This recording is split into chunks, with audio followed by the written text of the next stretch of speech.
All right. Well, we have quite a few who are still jumping on. So I'm going to take my first couple of minutes just to do our Mission West Virginia introduction. If you guys have joined us before, I think a lot of you have. I see some familiar names, then y'all already know the drill, but I'm going to go through it anyway. First of all, thank you, Jessica and Carrie. I appreciate you so much for teaming up and tackling this topic for us. It is still February, so it is Teen Dating Violence Prevention Awareness Month.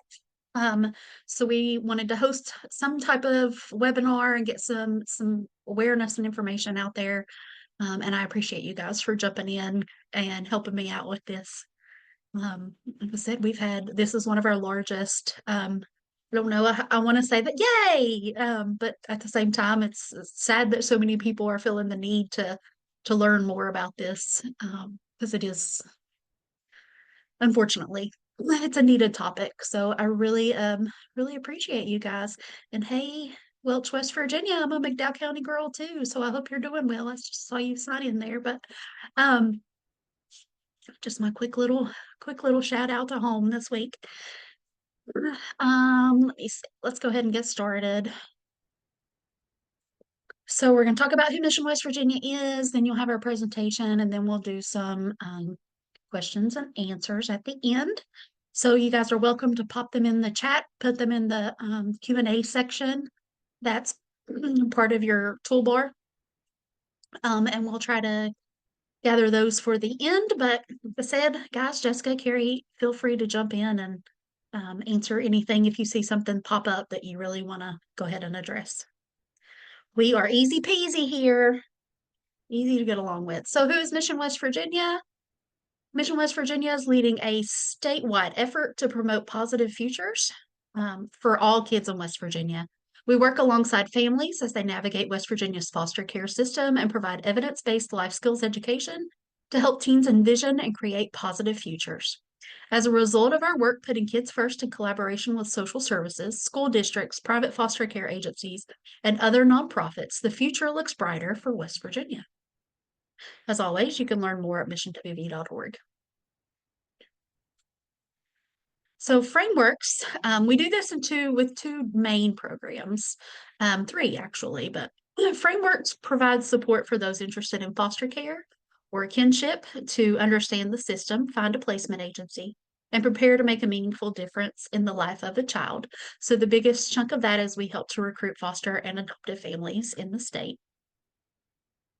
If you are interested in fostering, you can learn more about how to become a foster and or adoptive parent in West Virginia. Call our 1-800 number or 1-866 number, call MWV or 304-512-0555. You can also request an information packet on our website. Our other main program is Think, which is sponsoring today's webinar. It is teaching health instead of nagging kids, and I am your community outreach coordinator for that program. Think empowers teens to make positive life choices through education, life skills, and coaching. Our program is evidence-based and helps students we work with navigate the social emotional pressures all teens face as they develop. This includes building healthy relationships and healthy choices around drugs and alcohol and pregnancy prevention. We deliver our program in partnership with schools in 20 counties. We are vetted by district leaders, teachers, and other school leaders who are trained to work with kids. The program's evidence-based curriculum has been shown to have a positive effect on preventing teen pregnancies, sexually transmitted infections, or sexual risk behaviors. Our educators are continually trained on the most up-to-date information on trauma, sexual health, and high-risk behaviors. Our management team does on-site observations of our educators regularly to ensure fidelity is being followed. We also administer pre and post surveys, receive teacher feedback, hold teen focus groups, and site satisfaction surveys. And we are so thankful to Carrie Lynn for partnering with us for the past. I've been here. This is my 18th year working with this program, so been a while. Been a while with you too. So thank you, and APPI and family planning and all of the great folks that you work with for working with us. So we also offer workshops and trainings in addition to our classroom lessons. We know it takes a whole community to help teens envision and create positive futures. This is why we also provide resources and training to equip parents, families, and the individuals who support kids as they navigate their teen years. Some of the topics that we can do or offer are talking to youth about sensitive or hard topics. Hidden in Plain Sight, which is a kind of more interactive program to talk about signs that your teen may be involved in drugs, alcohol use, other high risk behaviors that we might want to try to nip in the bud. Trauma, sexual assault prevention and consent, teen dating violence, and a whole lot more.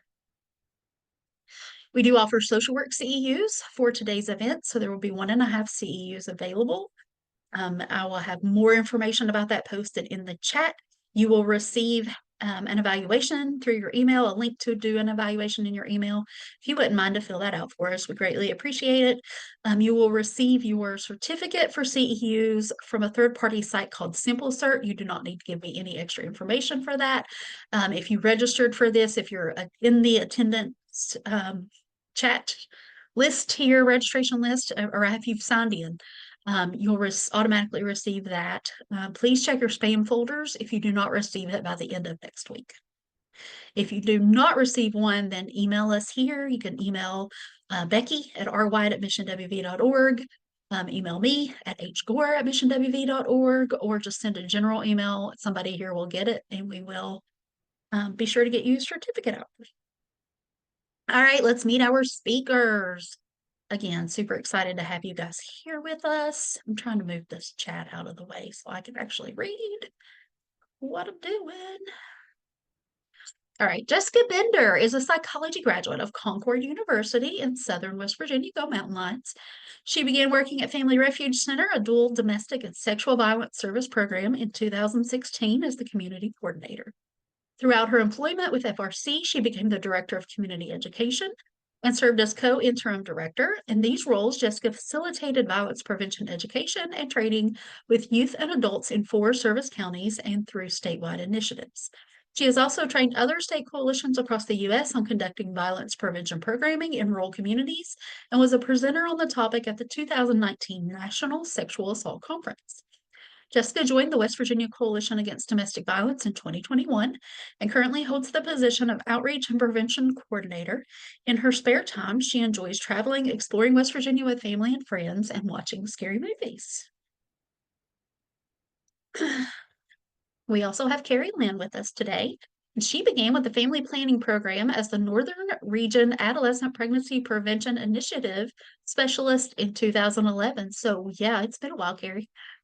She has conducted community outreach and education and taught reproductive health in more than 300 locations across West Virginia. Her dedication led to a promotion in 2020.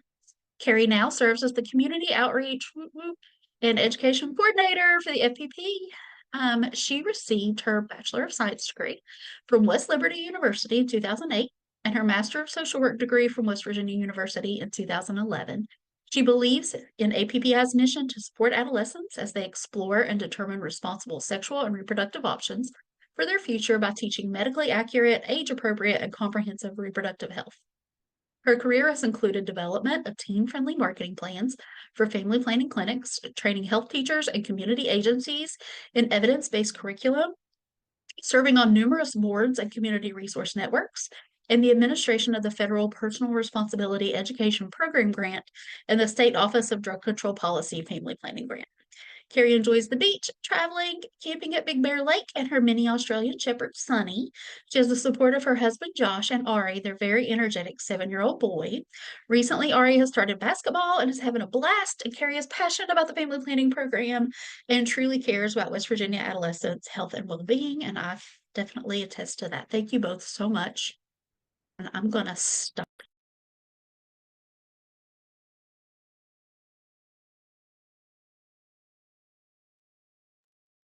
Thank you for having us, Hillary. I cannot say enough how amazing it is being able to know you and your amazing organization and being able to partner again, like always, on different things that we can work on together. I'm very thankful for Jessica as well. She's awesome and awesome to work with, and I really think we have a lot of good information to share with you all, and we hope we do a good job. You will, I'm certain. Thank you, guys. Yes, thank you so much. We're glad to be here.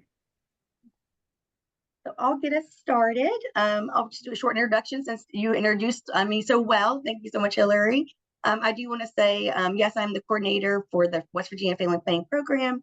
Part of that job is coordinating our adolescent pregnancy prevention initiative.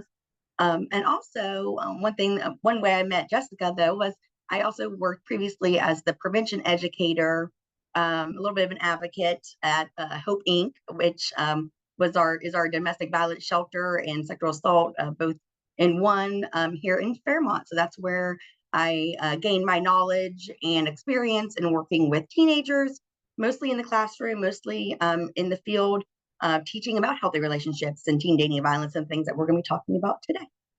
So. All right, and I'll go ahead and introduce myself as well. Jessica Bender. I'm the Outreach and Prevention Coordinator for the West Virginia Coalition Against Domestic Violence. Thank you again, Hillary, for that fabulous introduction. And as Carrie said, I spent 5 years at Family Refuge Center as the Director of Community Education, doing a lot of education directly with youth, and then as well as training adults that engage with them like today. So super excited to be here co-presenting with Carrie again, and excited to be here with all of you. So thanks for joining today. Okay, so let's dig into what we're going to be going over today, our main objectives. And of course, questions are always welcome. So we will try our best to monitor the chat and answer them as we go. We also have a slide at the end, just to give you a heads up that we have built-in opportunity to ask questions at the end of the presentation as well. But we both will be monitoring along with Hillary in the chat. And these are the information that we'll be going over today. So first, we're going to define teen dating violence and what that can look like, recognizing warning signs, or what we call sometimes red flags that come up that may not be always noticeable at first. We are also going to explore different factors of what increases people's vulnerability sometimes, but also those protective factors that support our teens. So our ultimate goal, of course, with this information is to help not have knowledge of teen dating violence, but also prevent it from happening, hopefully, or intervene if it is happening. We also have some insights on how to appropriately do a safety plan. We even have a resource for you all, how to reach out for support and refer when we do find teens that are in a situation of teen dating violence or getting escalated to that point. So let's dig into relationships, right? So we all have relationships. This is one of the things I love talking to my students about, even in the job now that if I have the opportunity to do that, are the different spectrums of relationships. So this is something I learned when I was at Hope, that yes, we have healthy, unhealthy, and abusive, but it's not always easy to recognize, right? So especially for our youth or our young people, sometimes when I say unhealthy, they go straight to maybe some abusive language even when educating about this and not having that knowledge on what that spectrum looks like. We do know that in primary prevention, youth, we want everyone to be able to have the knowledge of healthy relationships and being able to be in that healthy relationship. There's no relationship that's perfect. Even in healthy relationships, there is a spectrum of unhealthiness or unhealthy behaviors or interactions sometimes. So that's why I love this graph that Jessica found. Well, healthy relationships are based on equality, respect. When it starts to get that unhealthy, we start to see that control or those attempts of things like that. And then abusive, we'll talk about a little bit later. So these are some terms that I hear in the classroom a lot from our youth. So values a lot come up, right? So values of what that looks like. We even have a resource called Love is Respect. So right there, respect, right? Good, healthy communication, being able to disagree on things, but being able to come to a conclusion that and speak well to each other. Trust comes up all the time, or loyalty, right? So again, there's values, honesty, and equality, being able to feel that both sides are heard, both sides have that equal playing field when I'm making decisions, when engaging in life's, conflicts, right? We're going to have conflicts still. So, but there's healthy ways to go about that.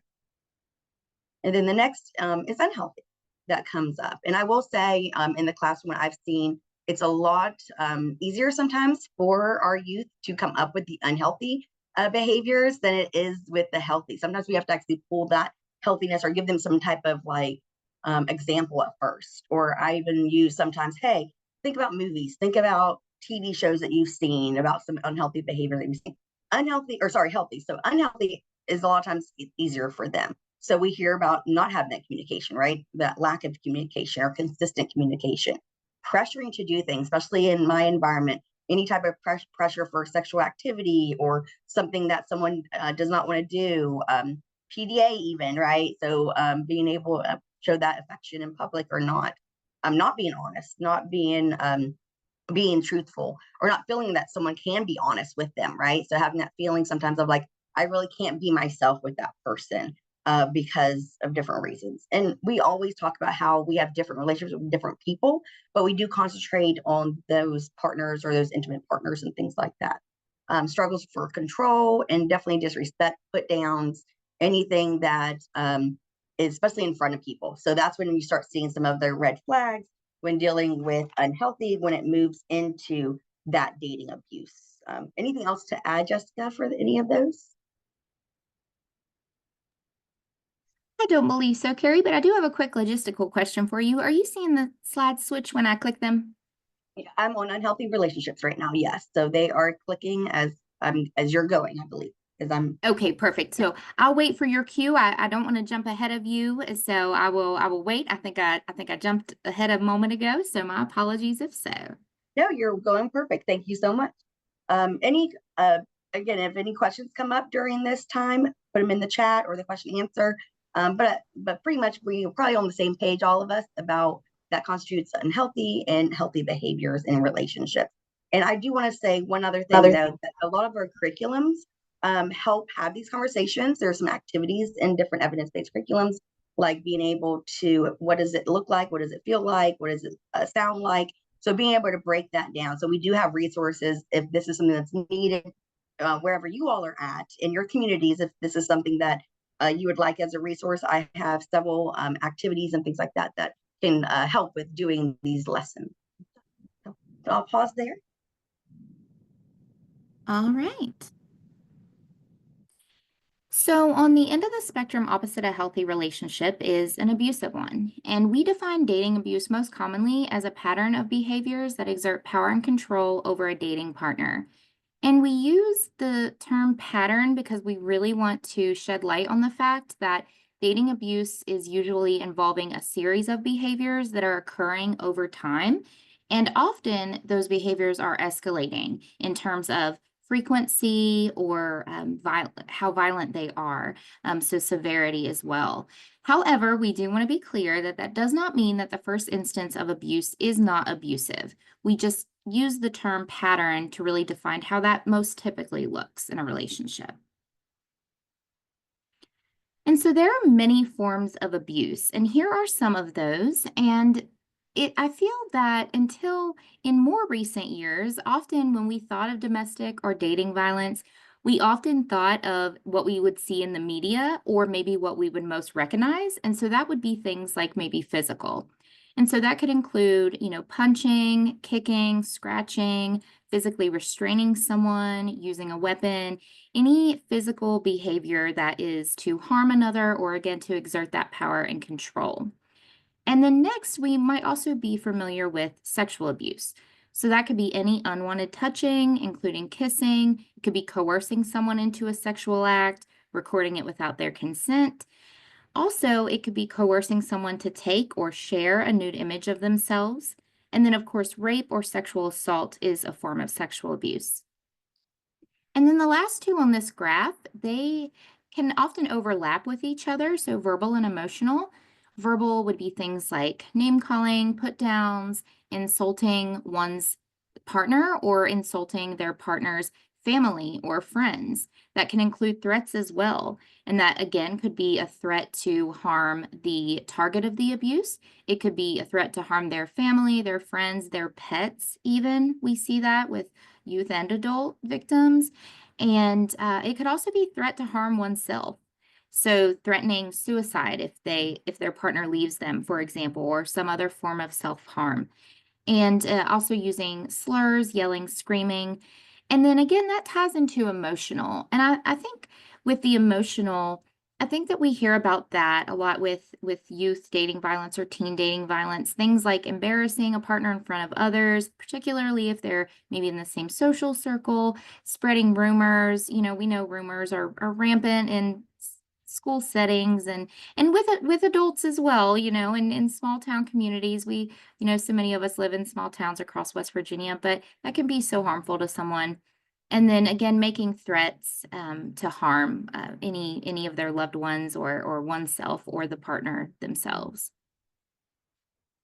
So we want to now do an activity with you all. So Carrie and I are typically pretty casual presenters, and so that's why Carrie has reminded you all, if at any time you have a question, please feel free to drop that in the chat, and we'll try our best to monitor those together along with Hillary's help.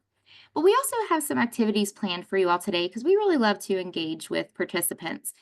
So this is going to be the first of one of our waterfall activities. So one of the forms of abuse that I think, are learning more about in recent years and really figuring out how to mitigate the effects and the impact of is financial abuse. So for this waterfall activity, the way it works is I'm going to ask you all to try to think of at least one example of financial abuse that might occur in a dating violence situation, and type it into the chat, but don't press send yet. So think for a moment, type it out into the chat, but don't press send yet. So I'll give everyone a moment. And then when I say go, we'll press those answers in, and then they will waterfall into the chat, and we'll cover some of those together. So I'll give a pause.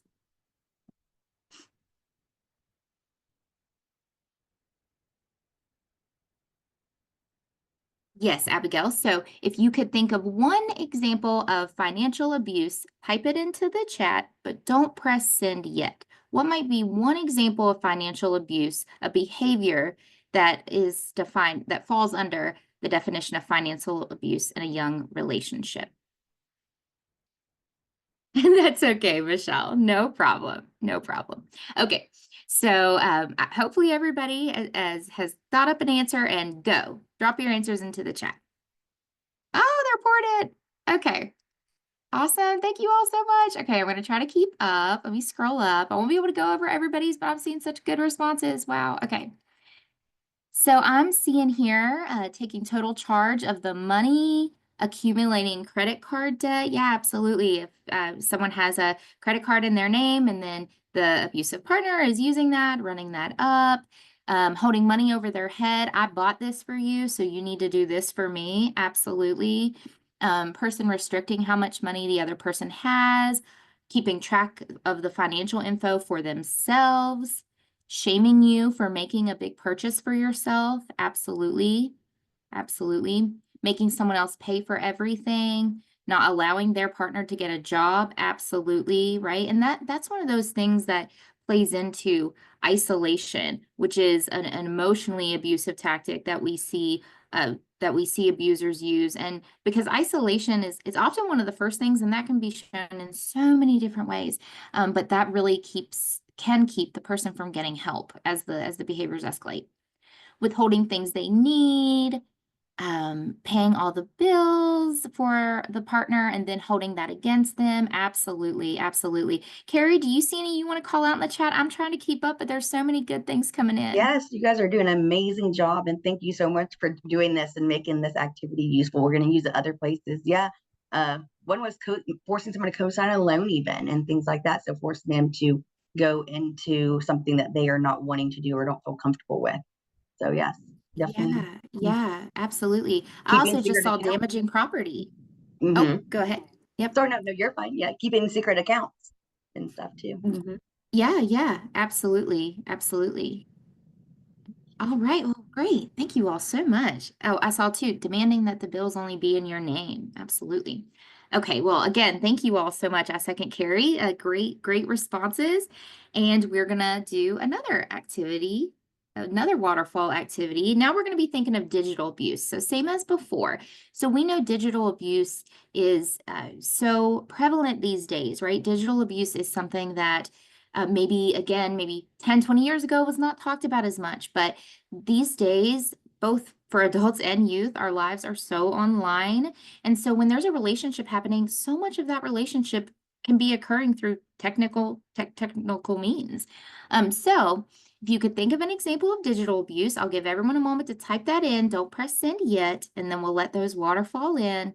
And then I'll shout some out. And Carrie, you could do the same. I wanna recognize all of your wonderful responses, but we'll try to grab a handful as we can. So give just a moment.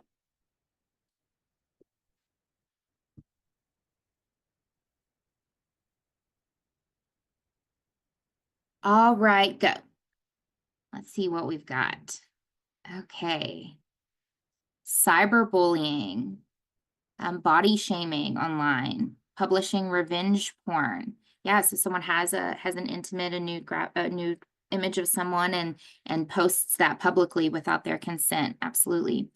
Posting their private information, telling you who you can be friends with on social media. Absolutely. Controlling your phone. Oh, let's see. Oh, they're just popping in. Not allowing access to their phone, controlling their emails, making you share your passwords. Yes, joint social media accounts. So making you have a joint social media account when you would prefer to have your own. Creating a fake profile of you. Yeah, absolutely. Using GPS to track where your partner is going without their consent. Yeah. And that's actually an example of the next one we're going to cover too. So you're looking ahead, Shelley. I love it. I think it was Shelley. Oh, it moves so fast, I'm not sure. All right. Great. Yes, restricting access to social media or digital communication, monitoring their accounts. Absolutely. Absolutely. Oh, great. Thank you all so much. Carrie, anything else you wanted to shout out from the chat before we click to the next slide? I think you've covered most of it. You've done a very good job. And the only one was that keeping them on the phone and controlling their being able on the phone so that they know, which leads in right into the next topic and stuff. So Absolutely. Great. And Deborah, I can see your comment, but you are not on video. So I think that answers your question. But if not, please take it. Okay, perfect. Yes, you are so welcome. Okay. And so to the person that was looking ahead with that GPS example, now we're also going to talk about stalking. And stalking is defined as a pattern of behaviors that are meant to exert power and control over a person through making them feel fear. And in fact, it says in which a reasonable person would feel fear. So if you all can think of an example of stalking and type that into the chat, but don't press send yet. And one of the things I wanted to bring up about stalking, because we don't talk so much about it anymore, which we could do an entire presentation just on stalking, right? And actually, there are people that do that so often. Recently, for Stalking Awareness Month, I know SPARC, which is SPARC, that is the Stalking Prevention and Awareness Resource Center. They have put on some great things. They have great resources for documenting evidence and things like that.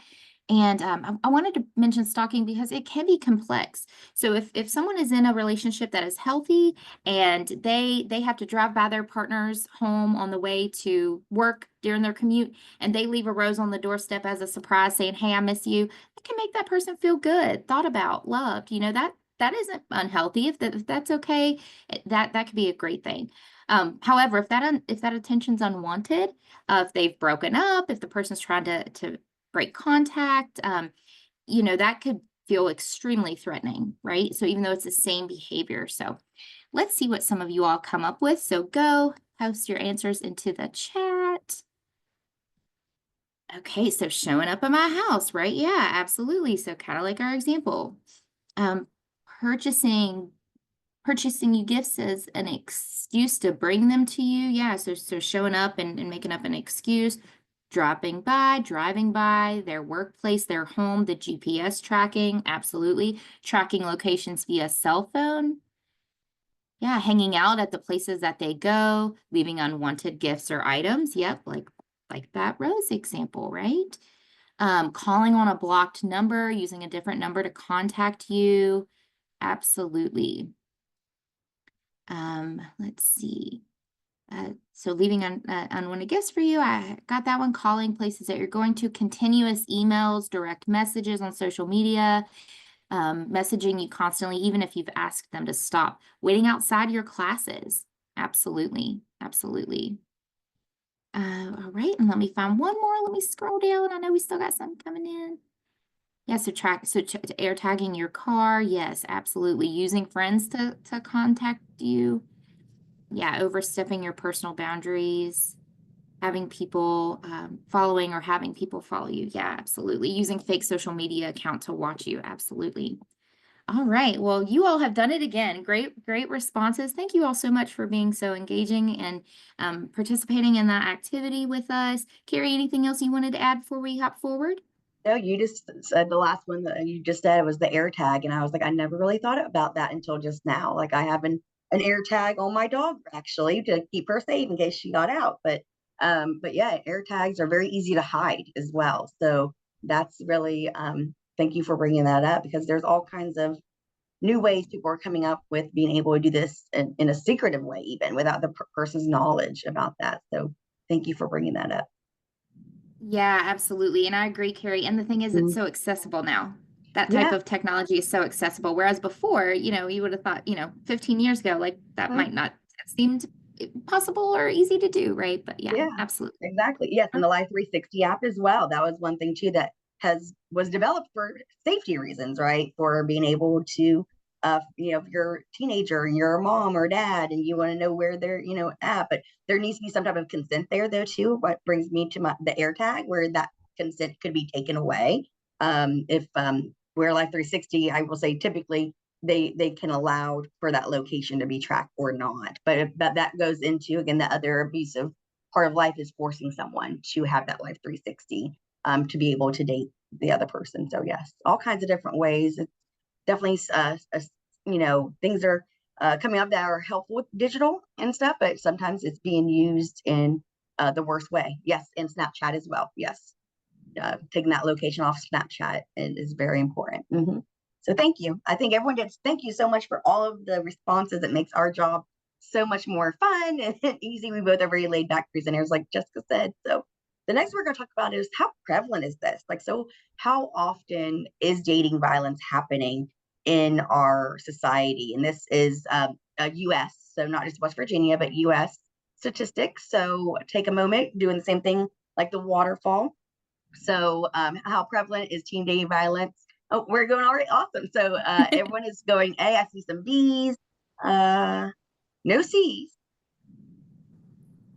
Keep them coming. I'll wait. And I do have some other stats to share with you after we're done having this answer, just a few more. So a lot of A and B's, a couple of C's. Okay, so let's Carrie, switch this. I'm sorry, Carrie, as I have the chat pulled up, are you able to see that or is that blocking your slide? It is not blocking my slide right now. Okay, perfect. Okay. Thank you though Wanted for to check. checking. Yeah. Yes, no, thank you. So a lot of B's. Okay, I think we're slowing down. Will you click to the next slide to give the answer, please? So yeah, so this is from Futures Without Violence. 2023 is the year that this is responded or created. Is 1 in 3 teens in the U.S. will experience abuse by someone they are in a relationship with before they become adults. So this is anywhere between the ages, of course, say 12 years old to that 17 years old before they become an adult. So 1 in 3. So the A's have it. And this is something that, at least for me, when I first started, I hope was very surprising that, this is something that a lot of people, of course, don't want to talk about, right? We don't want to think about our young people being in an abusive relationship, but it is actually happens more often than we think. And it's also sometimes very hard to find, like hard to not define, but hard to notice sometimes those signs, because and most of those times it's because there's a reason. But I do want to share 2 other stats that I was able to find. So with family planning, we use the youth risk behavioral survey a lot for a lot of our grant writing and different things. So during our presentation creation, I did some digging onto the new YRBS is what we call that. And I did find 2 statistics from 2023 as well for just West Virginia. Just put it in clarification. I always like to look at West Virginia as a whole. Please note that the rate's actually not very different for this in the U.S. So I did find that. For physical dating violence, so that physical part that Jessica talked about in the beginning, about 8.6 of our teens have been a survivor of physical dating violence. 12.1 are females. So we do know that we definitely have that difference, and sometimes it's not reported for males as well. So please know that. For sexual dating violence for West Virginia in 2023, 8.4 reported having some type of sexual dating violence before they were 18, and then females 15.2 in West Virginia. I did want to pull just I thought was significant was that the age range or the grade level from the YRBS for sexual dating violence for both males and females was 11.8 ninth graders. So the vast majority were the younger people in that school. So the ninth grade, then it went 10th grade, and it got lower as teens got older. So I just thought that was really interesting and significant to mention as well, that it is prevalent. We know it happens, but it's really hard sometimes to notice the signs, or what we call warning signs or red flags sometimes. So let's go over a couple of those next.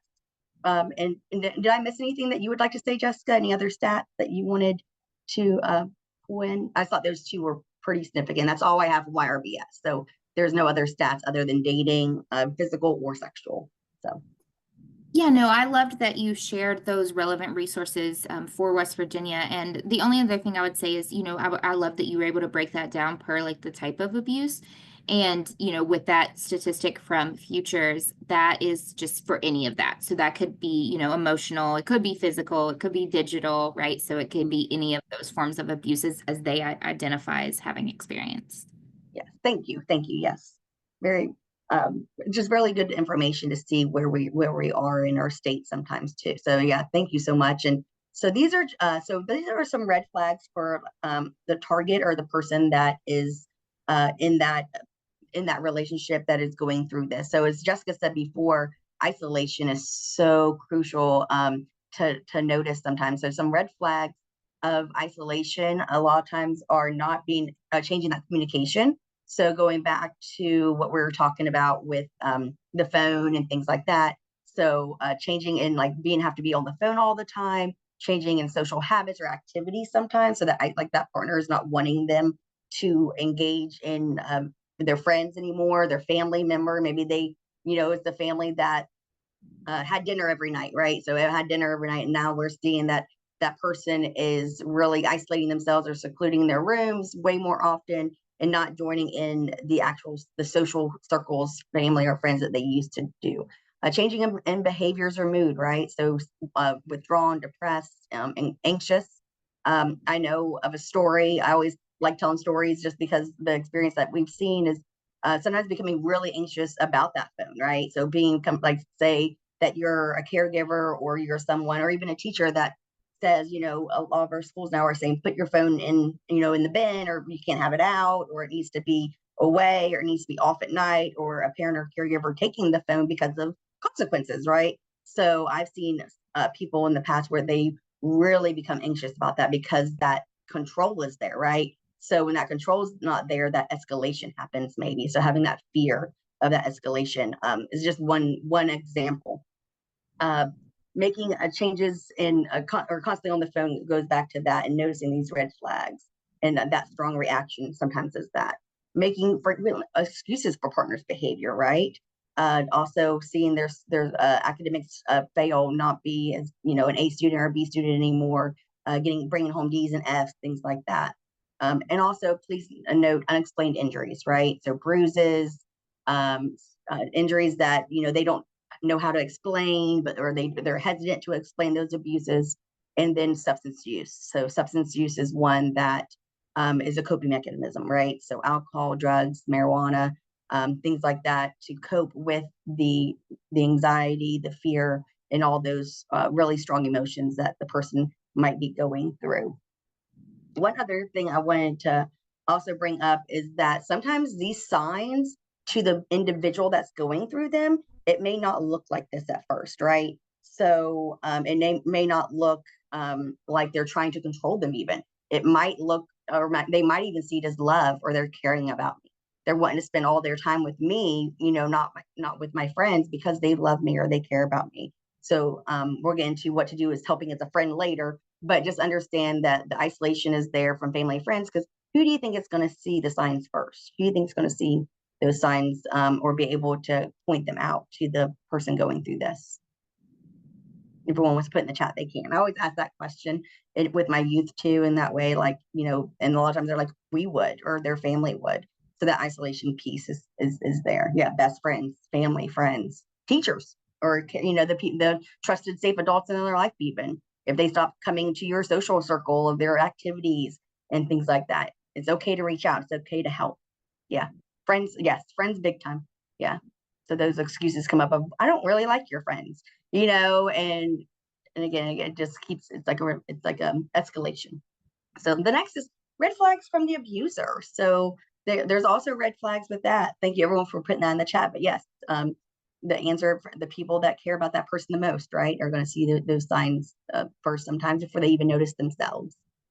So red flags for the actual abuser. So these are some of the things that they would be doing as that person. So they would be the one, of course, checking the phone, checking the social media, needing permission, the like 360 that we brought up.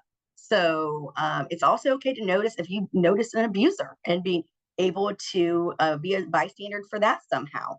So extreme jealousy or insecurity about where they are, what they're doing, who they're with. That belittling, the emotional verbal abuse that Jessica talked about, belittling, put downs, especially in front of people, especially in front of their friendship group and stuff, because there's a reason for that. This is going to destroy that person's self-esteem. It's going to make them feel like they're the only ones that care about them. And there's a reason for these things, right? That control and being able to do that. So there's usually some reasons behind it. Yeah, neighbor, thank you for bringing that up. Explosive mood or temper. So flying off the handle is what we say in West Virginia, right? So if this is happening more and more and escalating, noticing those signs can be very, very helpful.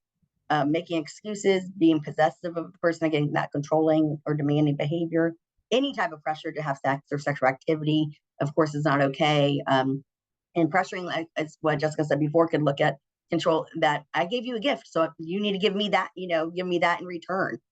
Those things are abusive behavior. One thing I do want to bring up, just because this is what I see in the classroom a lot, are these two terms that come up over and over again. And I just want people to be aware that what they are and they exist. My teens keep bringing up love bombing and being able, and that's something that keeps happening in that relationship. And then also gaslighting keeps coming up. So these terms are not newer or anything like that, but they are ones that our teens are using. So if you hear that in the classroom, that's what those are about. Like I see in the chat, Life 360 is what they call tiles. They could easily be hidden on someone to track them. Oh my, they are designed to be put on a keychain. So they are pretty much copying the same thing that Apple has done with AirTags. Thank you for that, Denver and Andrea. So I did not know that. So thank you. So, Hey, Carrie, just for anyone who may be unfamiliar with the term love bombing and gaslighting, would you mind to expand on that just to give a quick idea of what that might mean if the teens are using that in class? Yeah. So my understanding for one, gaslighting comes up more than either of them in the classroom for me, is that it almost is a tactic it's pretty much to make someone feel they can't trust themselves, right? Again, back to that self-esteem.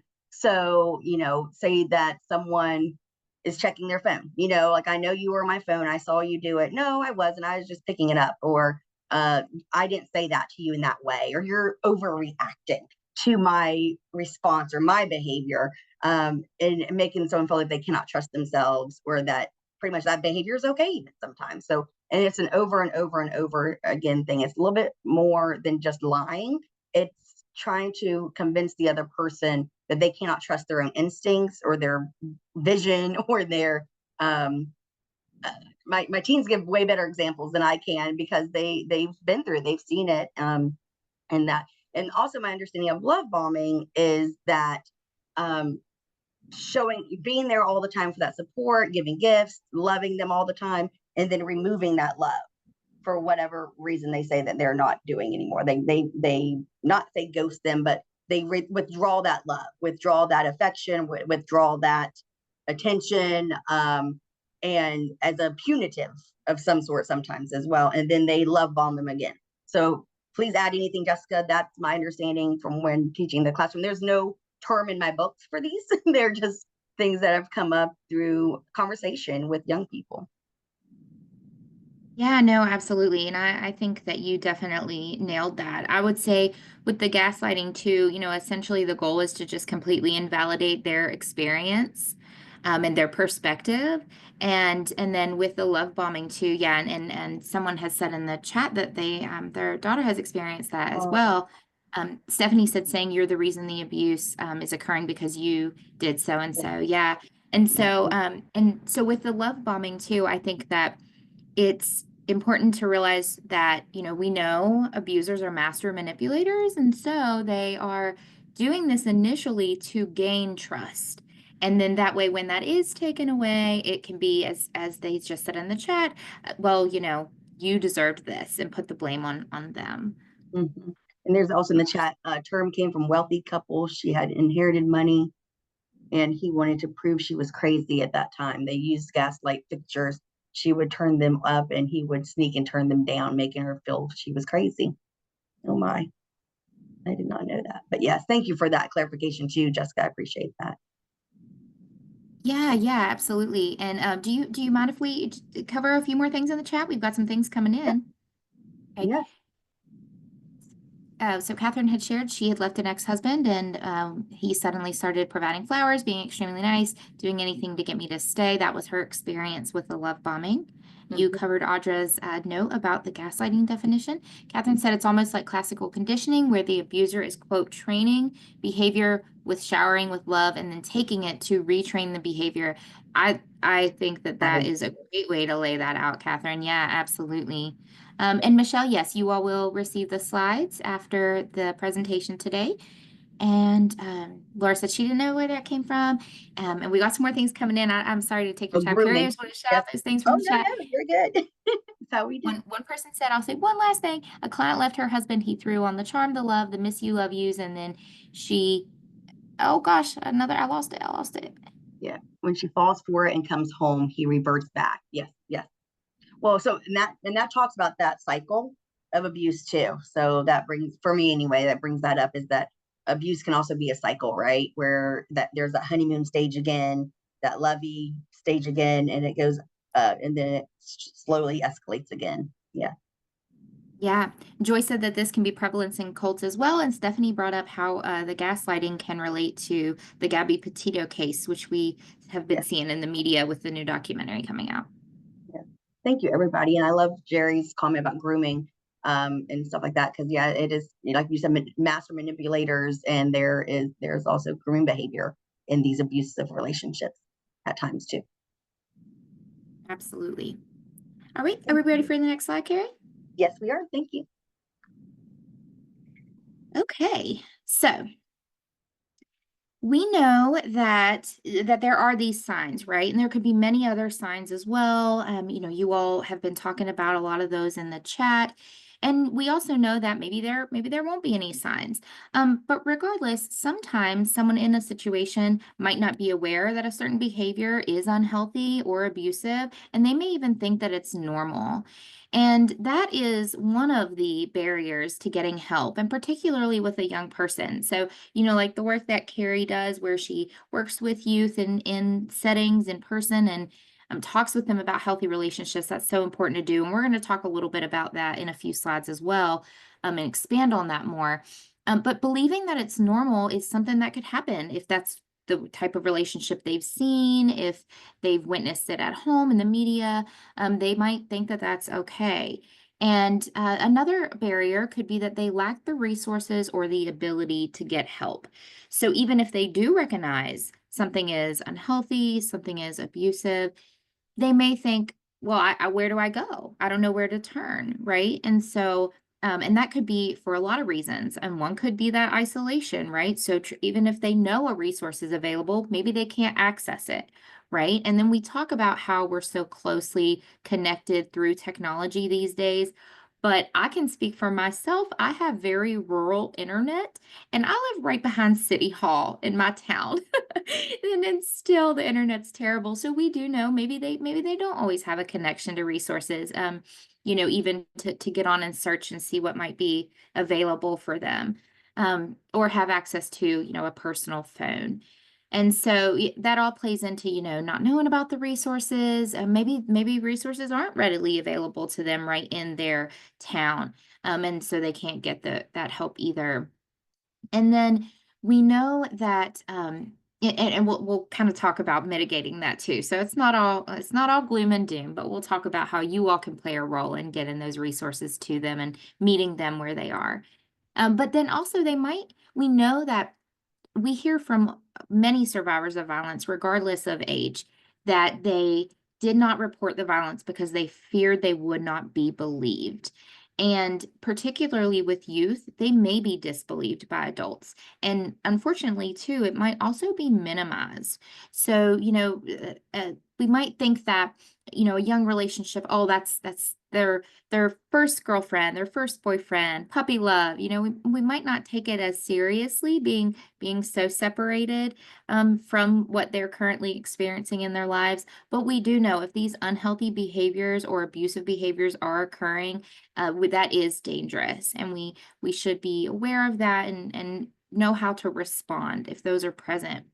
It's also important too to consider in this that if someone experiences dating abuse as a young person, they are more likely to experience it again as an adult or even perpetrate it as an adult. And so that's a scary statistic. So all we can do to recognize these signs, like the ones Carrie talked about, and figure out how to help is all we can do is so important. So they might also feel that they can't ask for help because they weren't supposed to be allowed to date in the first place. So their parent or guardian had said, no dating, absolutely not. And, they started talking to someone and it formed a relationship with them. And now they think, well, I can't tell my parents, I can't tell the person who takes care of me because, and I can't turn to them for help in getting out because they're going to be mad that I did this in the first place, right? So that could be a barrier that we sometimes hear about.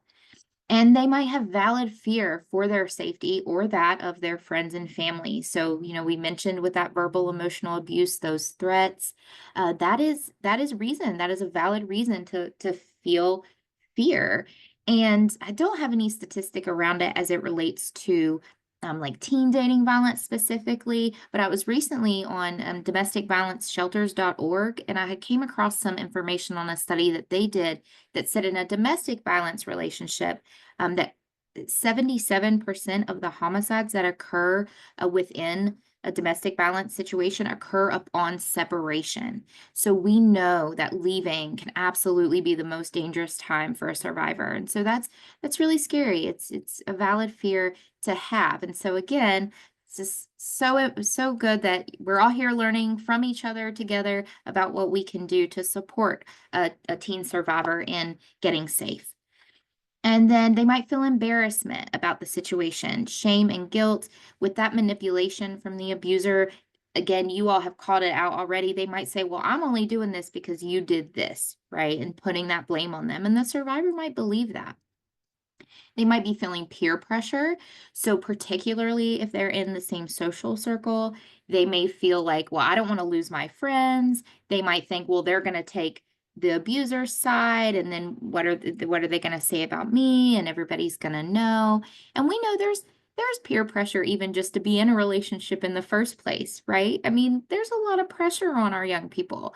And then lastly, they might care about that partner. They feel deeply for them and they don't want them to get in trouble, but they want the abuse to stop. They want to feel safe and respected in their relationship. So these are all some various barriers. And so we see that there are many reasons why they might not want to or be able to seek help. And so now we'll talk about what we can do as adults in their lives and getting help to them.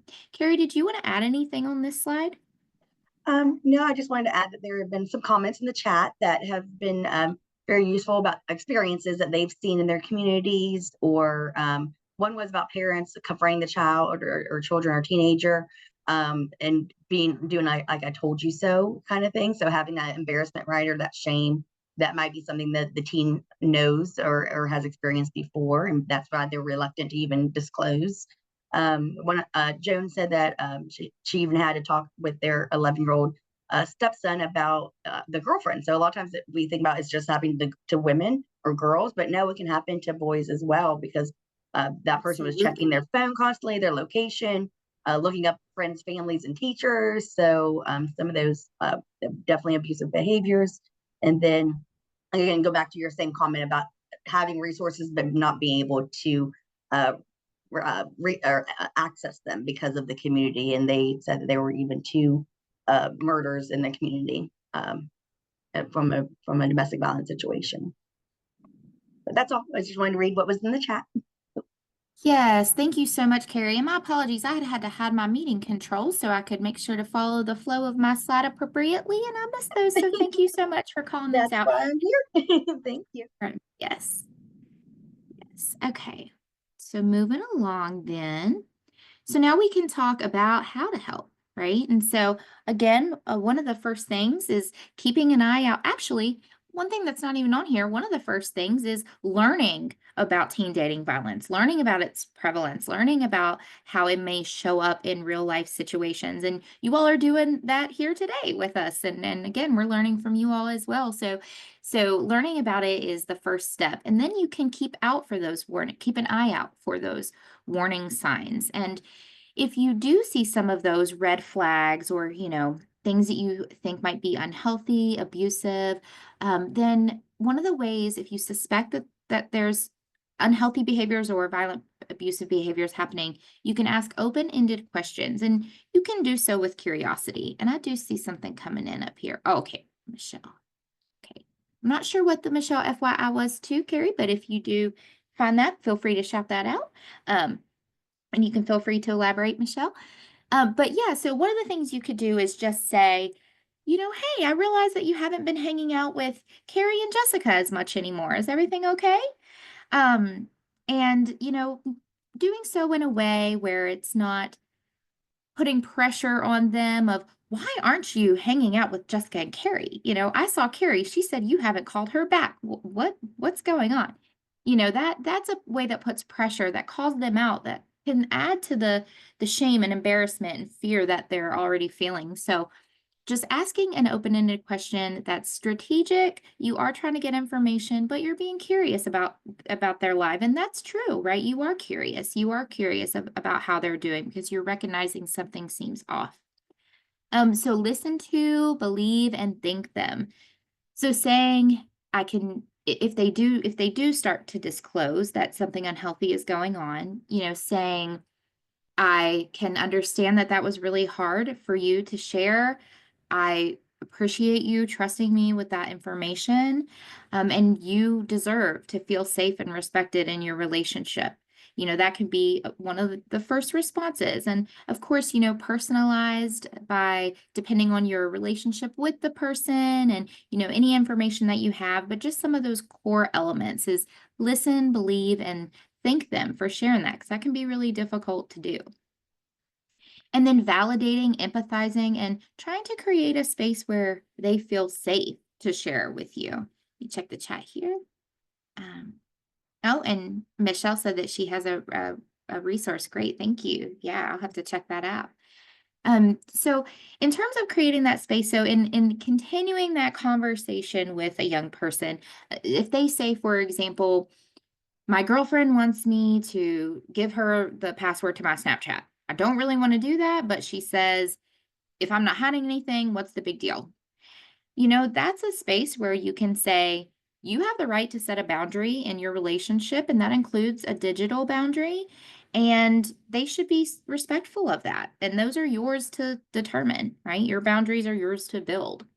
They might also say, maybe my boyfriend wants to hang out with me all the time, and I love to hang out with him too, but he's been trying to get me to call off work over and over, and I miss my work friends. I don't want to lose my job, right? So then that's a space to say, you have the right to have a life and responsibilities outside of that relationship, and you have a right to independence, and they should be supportive of that. Then you can talk with them about how can that be communicated, telling them it's okay to communicate that. It's okay to say, I don't feel comfortable calling in. I want to go to work. This is the reason why. Just you can talk with them about healthy communication. And I won't go too far beyond that because we are going to talk about communicating boundaries. And so and Carrie's going to cover that very well about how you can have those conversations. But those are some examples of an actual verbal response and how you can respond in opening the door for that conversation. Focusing on the behaviors, not the person, that is so key because, again, they might have valid love, connection, compassion for the person that they're dating.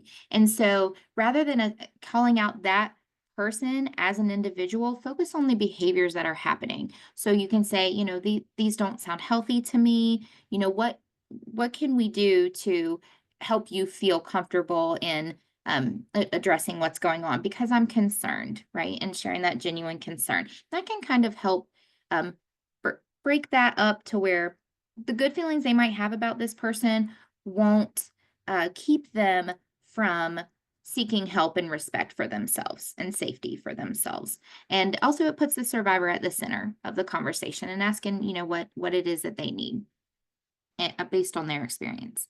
Working on a safety plan with them, we're going to cover that as well. So I'll go ahead and skip ahead. That doesn't, though, involve, identifying a network of support. And so that could be actual people, and Carrie's going to talk about that they can turn to for support. And then also it could be things like resources, providing them with resources, like more so like a national network of support. And we have a lot of those to share with you all at the end of the presentation. And then lastly, deciding on next steps together. So talking with them about options and saying with them, what do you feel comfortable doing moving forward, right? Let me check the chat here. Digital boundaries, love that. Okay, perfect. Okay. And one other thing I want to say, we are going to talk about policy at the very end of this. I do want to mention that you, as having a conversation with youth, and depending on your role and depending on what they share, it is very important. Probably most of us are mandatory reporters on here based on some of the responses I was seeing come in. So making sure that they are aware of that, because there could be a situation in which you would have to you would be mandated to report something that was shared. And we want them to feel comfortable to share, but we want to be clear and let them know what our parameters are, like what we would have to share in order to try to keep them safe. We don't want to break their trust, but we can't make a promise. Like we can't, we're not going to tell anybody about this. We couldn't make a promise like that. So it can feel complex, but the whole point of like these key reminders here is just treating them like a person and being there to support them in the best way that you can. So keeping some of these things in mind as you have those conversations. Carrie, did you have anything else to add to any of that? No, not this time. I thought you did fabulous. And yes, I always remember not to, don't tell them we can't tell something, and we will have to report it or get help somehow in resources.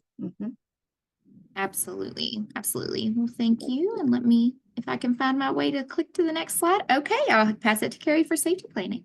Awesome. So thank you. So this is the part that Jessica said that I will be covering is safety planning. And it's pretty similar to any safety plan that I've seen at the DV shelter that I worked at, and being able to help someone, deal with that abusive relationship in the way that they feel comfortable going about it, right? So I am going to share a resource here in a minute. I hope it doesn't mess us up, Jessica, if I do share my screen here in a moment, if we have time as well. But really, it's important to have this information. There is a nice worksheet from Love Is Your Respect, or not like a worksheet, but like a little kind of help us develop that safety plan with a teen that I hope to share maybe in a moment. But it's really about keeping those things close to themselves that are really important. So that phone that we've mentioned, right?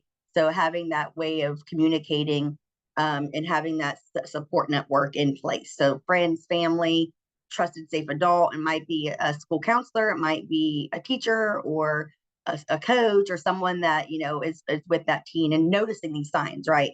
So this would be helpful for you all to have, because if there is a situation going on that they have disclosed, like what Jessica said, sometimes it's the most risky thing to do is to leave that relationship right then, right? It can be risky to them, to a family member, to friends, to pets, because sometimes the people threaten these things. So leaving might be the scariest thing.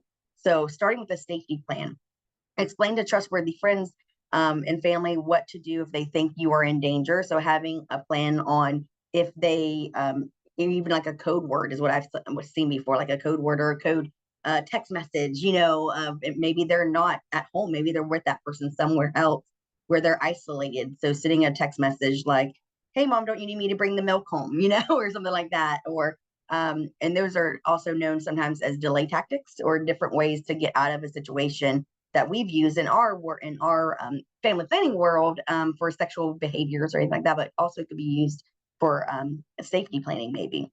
Creating new social media accounts or new email to be able to use without the abuser being able to access it. So like we said before, that digital abuse is real and it's becoming more and more prevalent. So creating different resources to use that the person does not have access to. Having any of those documents, like I said, those important documents, not just the phone, but birth certificates, driver's license, any of those documents that are needed, having them in a safe location that someone can access really, really quickly. So anything on that one that you want to add, Jessica? I do have some things in the comment. Having a code word or phrase so they could reach out if the abuser is watching or listening. Yes. So thank you for that. Yes. So that having that information and sharing that with the trusted people in our lives, right?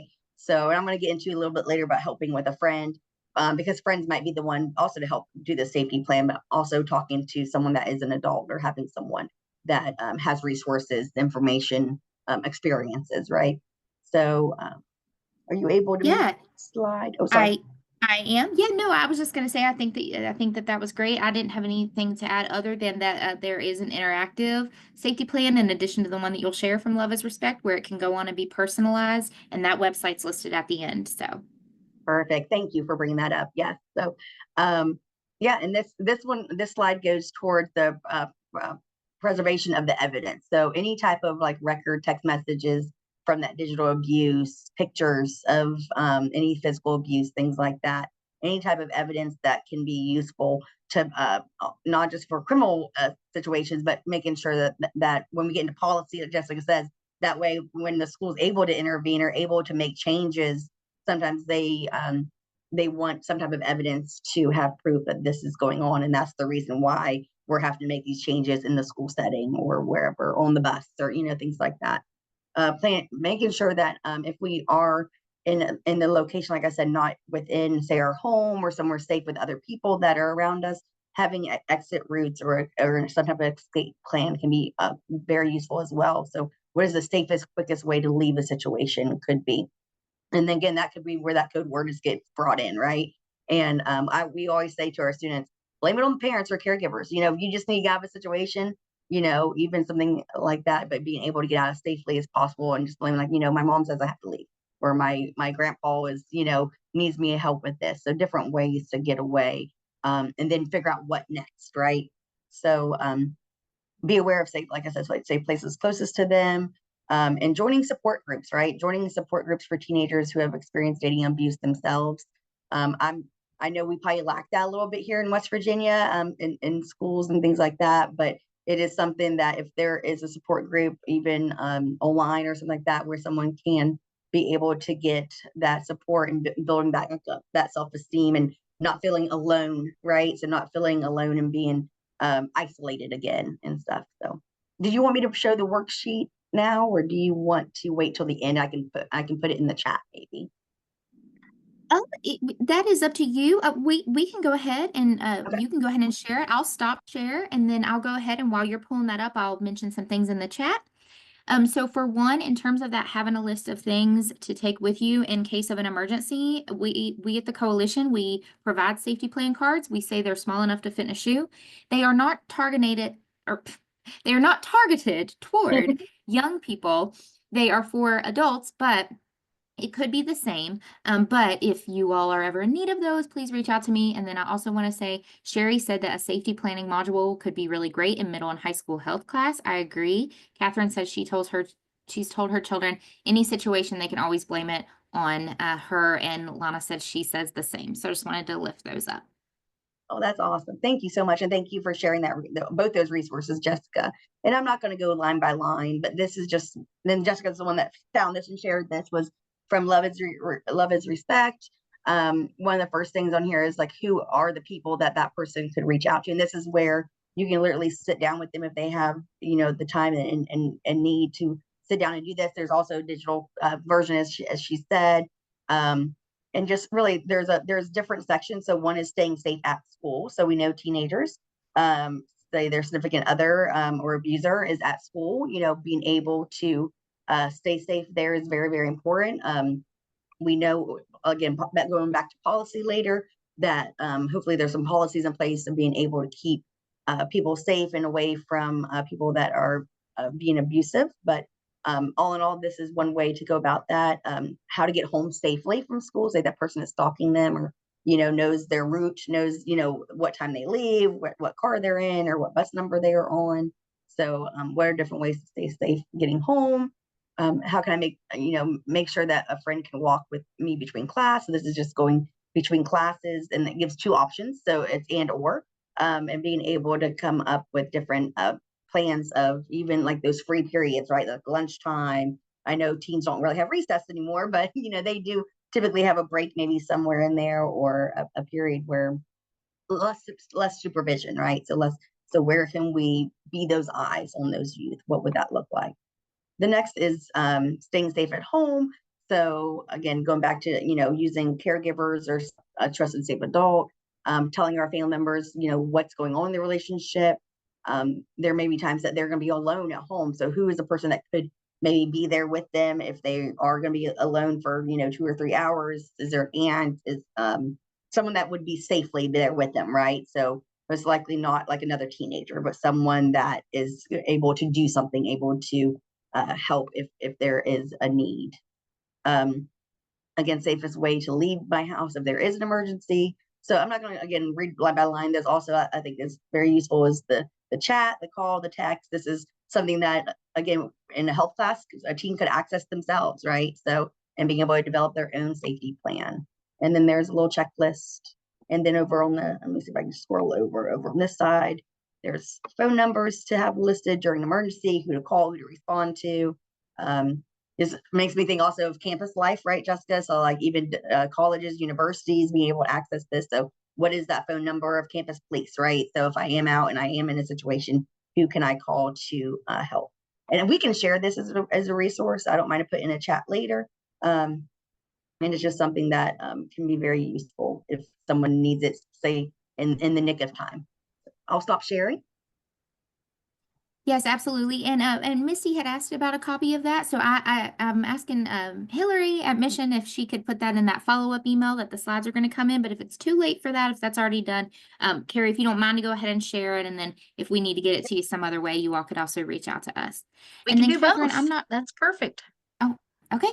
So we Perfect. can, okay, we'll send it to you. Yeah. Yep. Awesome. Perfect. Thank you. Thank you. And the text resource was the Love is Respect, which that is going to be linked in your PDF of the slides. And then Catherine said that she did put her name into the chat, but wasn't able to change the name I think that she's commenting under. So Hillary, is there anything else she needs to do? Nope, she's fine. Perfect. All right. And there's just the words where that's from. Love is Respect is the website, team safety plan. So if someone just wants to search it and Google it. All right. Perfect. Okay, let's see here. Can you see that now, Carrie? We good to go? Okay. Okay, so one other thing that we did want to talk about around safety planning is that it could be that the survivor seeks a domestic violence protection order, and that we call those DVPOs, and they are available to victims of dating violence. And in fact, a court case in 2006 ruled that minors can petition for a DVPO on their own without an adult present. A personal safety order is a little different. It's just a little different in the circumstances around why one might want to seek that, as well as the relationship between the two individuals. And so if it's a personal safety order that they would be seeking, they must have an adult present for that. But in terms if there's a dating violence situation, they want to seek protection formally, then they can petition with or without an adult for that. And not only can minors be petitioners, they can also be respondents. So if abuse has occurred between two 16-year-old students, and one has a protection order against the other, that is lawful, that can occur. So we just wanted to talk a little bit about that. There's a lot more we could say about that. We'll have some time for questions at the end, but I did just want to be clear that that is one option in safety planning. It might be to the point where they feel that that is needed. So let me check the chat as things are coming through. Let me see here. Okay, sounds good. Okay, all right, I think everybody is good to go. Okay, perfect. All right. And with that said, Carrie, for the sake of time, I'm going to skip this video, but we'll make sure you all have the link for that as well. So this is just a really short video through CDC, but it talks about risk and protective factors. So I like the demonstration, but if you all have time, you can watch that later. I'm going to go ahead and move us along. So risk and protective factors are opposites of each other. You may or may not be familiar with them, but a risk factor increases the likelihood of experience or perpetration of violence in this conversation we're having. And that could relate to peer pressure, societal norms, the exposure to violence, again, at home or within media, and lack of positive role models or connections to caring adults. So we've talked about a lot of those things already.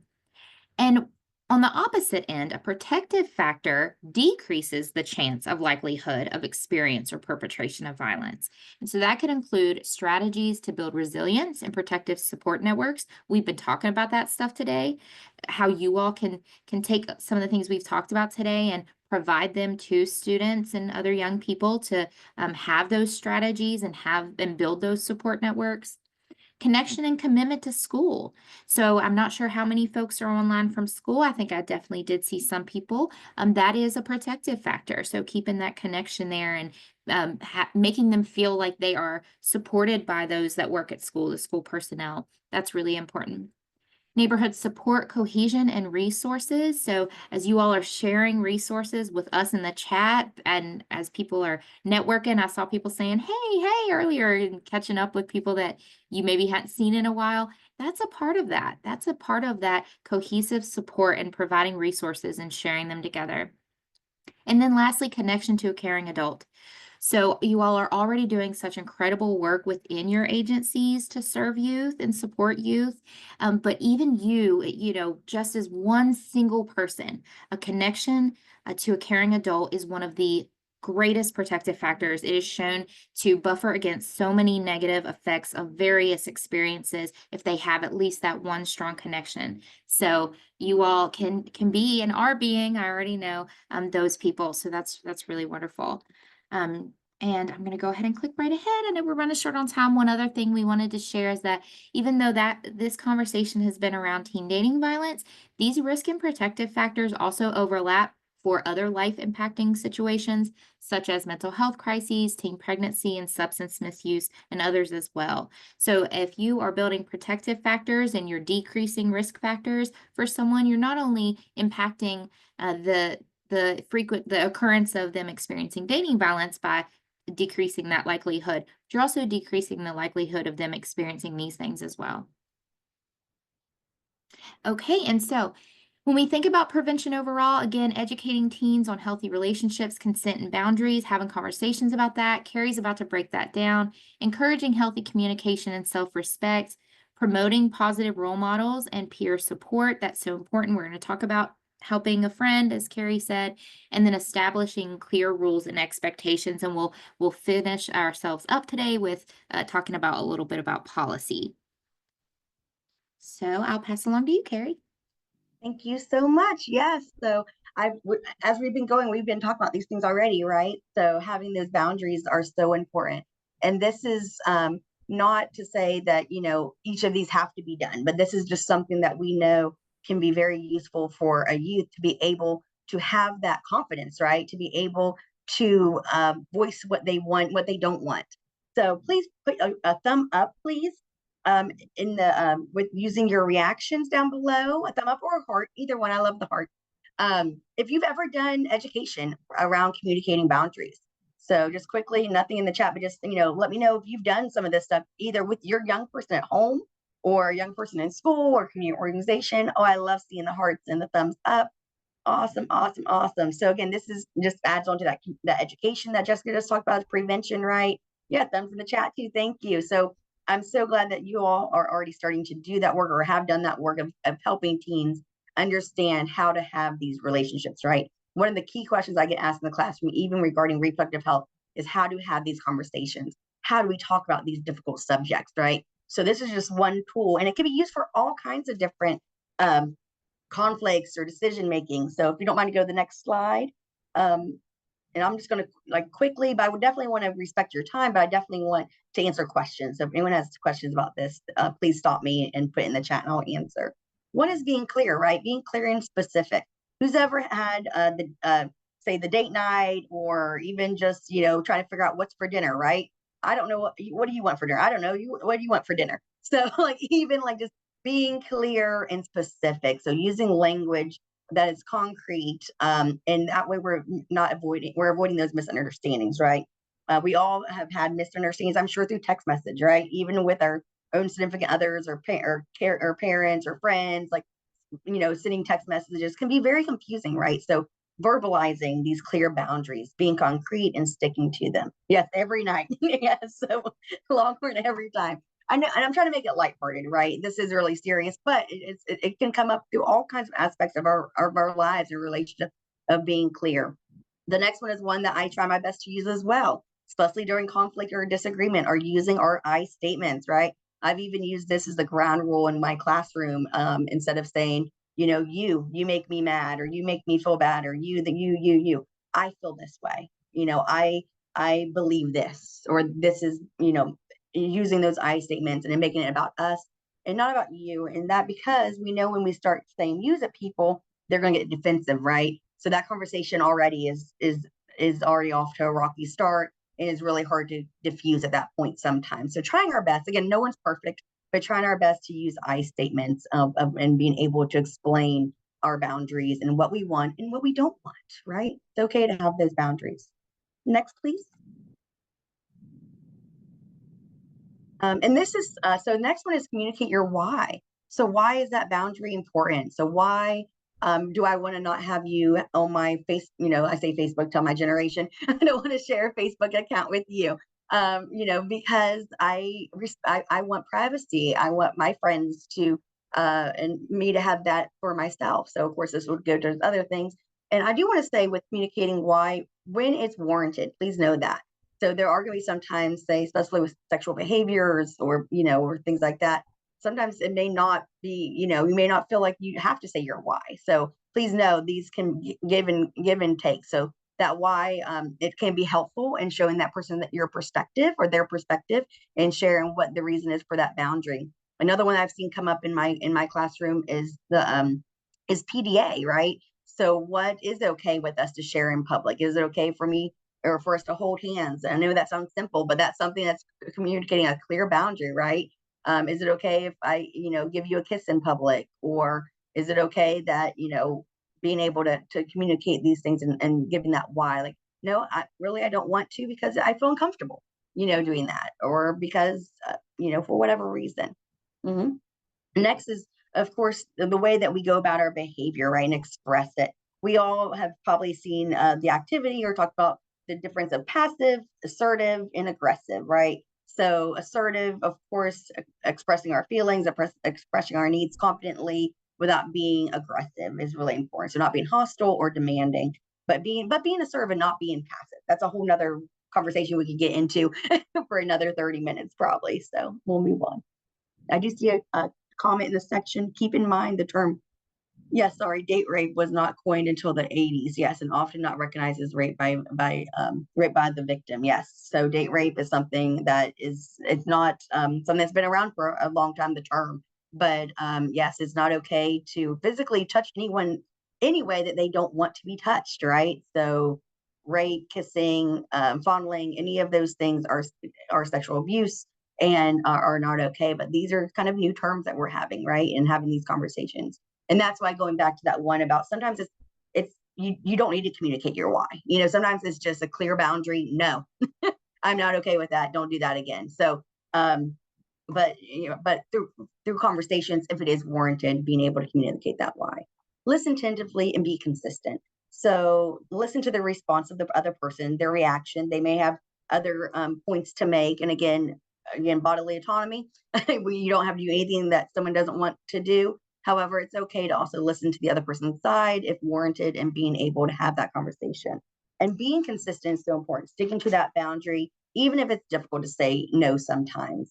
So, and this is by no means blaming if that no is not taken. that's on the abuser's fault, but know that sticking to the boundaries and being consistent can be helpful, and being able to do that. Okay, any questions about that? And be prepared to enforce the boundary, right? If someone crosses your boundary, be ready to address it and be open and be like, that was not okay.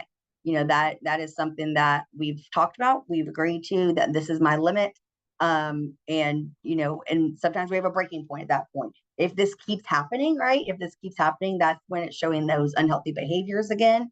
I know it gets brought up a lot of my teens or my youth talk about, having a boundary of cheating, right? So they're all about not cheating, not, you know, being faithful to each other. But if this limit is being broken over and over and over and over again, it is okay to end those relationships, right? Too. So being able to enforce those boundaries, but if they keep getting broken or keep getting crossed, it's okay to reevaluate and leave sometimes, right? And that's where that safety plan comes into place sometimes if it is abusive and not just unhealthy, of course. And seek support if necessary.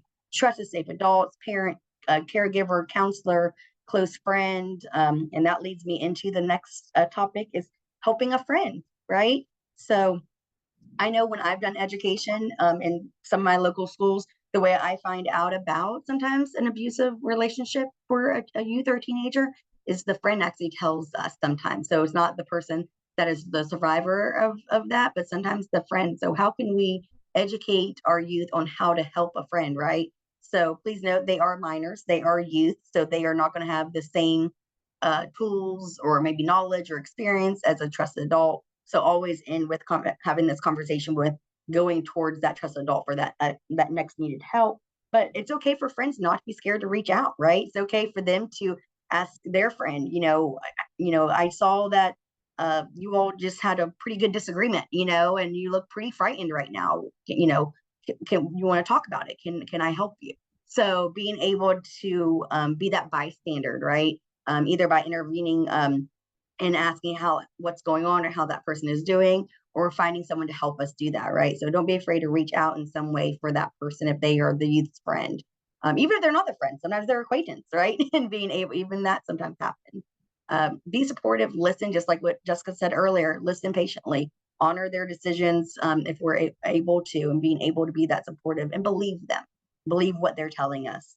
Help them with a safety plan. That's where I forget who made the comment about having the safety plan in schools and things like that. If teens could access it themselves, that would be great.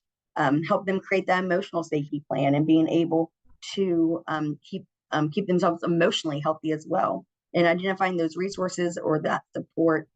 And again, I can't stress enough, making sure our teens and youth know that they have other supportive adults and safe adults in their environment to be able to help with this. We don't want to leave them alone out there trying to deal with it by themselves. But if they know you in the classroom or you in the school or the community organization are that resource or have the information, you are that person that can be helpful.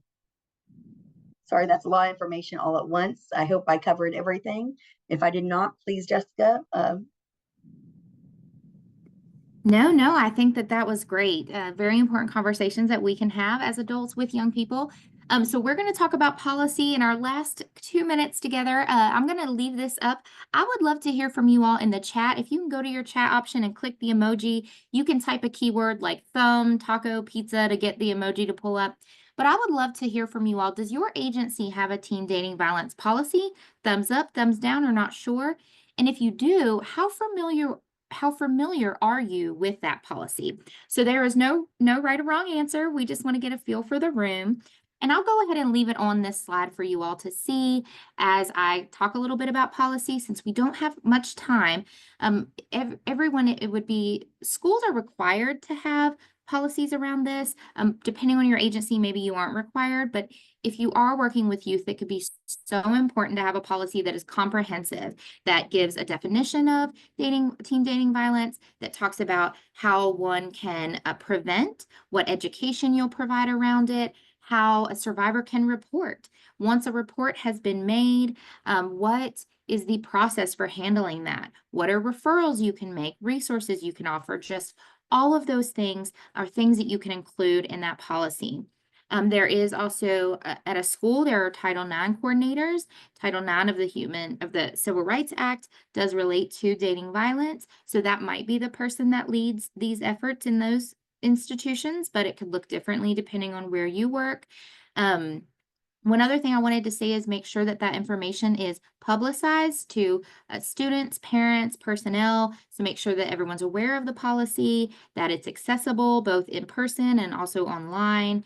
And if you all do not have a policy and you'd like one, or you want to update yours, like maybe it doesn't address digital abuse. If that's the case, I would love to be able to help you all to work on policies around that. You can reach out to me via my contact info at the end. And then lastly, making sure that getting help is mentioned, of letting them know how to get help. So the survivor themselves. So we've covered a lot of that, but talking to someone close to them, seeking resources, safety planning, and also being aware of their local agency.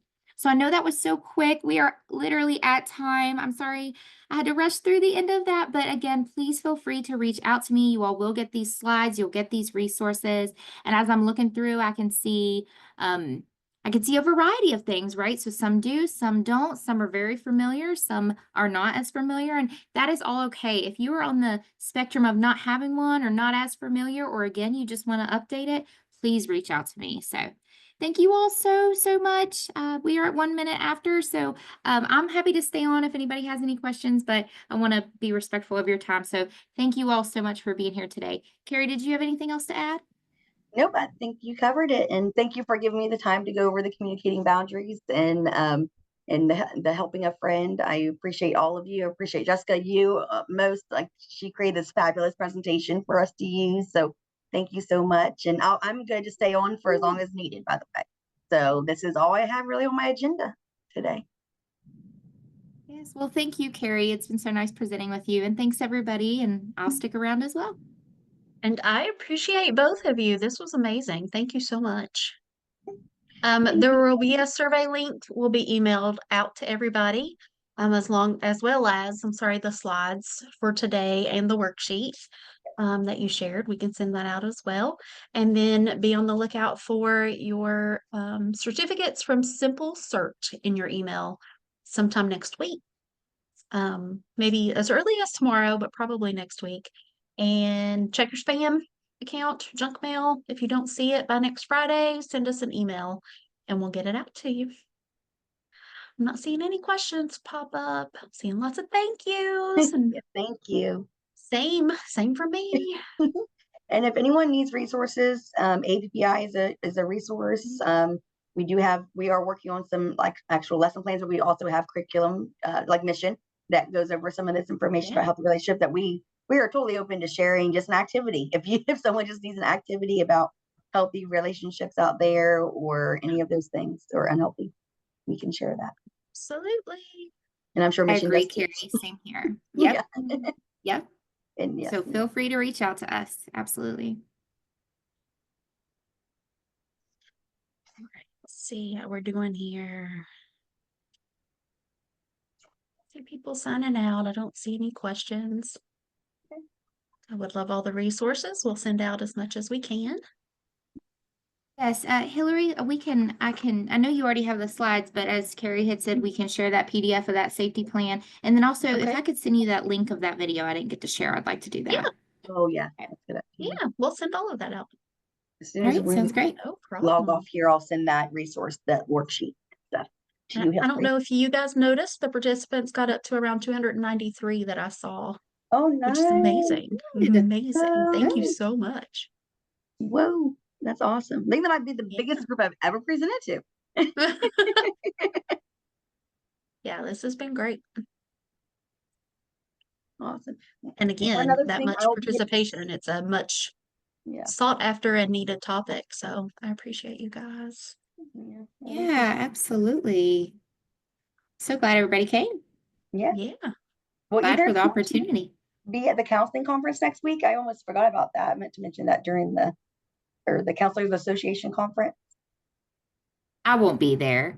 Okay. Oh, Oh no, that would have been fun. yeah. Could have Probably grabbed dinner. there. Yeah. Harry, you and I need to meet up too and have a We need a Yeah, meeting sometime. we need to just, I yes. know you're busy. Yeah. Well, you too. And, but I need to pick your brain on some things, actually. All right. Yes, so I'll maybe next week or something, Sounds maybe. good. Mhm. Yeah. Okay. All right. I think we're good. I appreciate y'all. Jessica, I know you had something at 3 o'clock, so I'll let you go prep for that. Thank you. Appreciate Mhm. Yeah, you. thank you so much. Thanks, Thank everybody. you, Jessica. You're amazing. You Thank guys No, are you amazing. are. Thank you. You are. Thank you. I'll send that link right now. you. Awesome. Thank you. Bye, Bye, everybody. everybody. Bye.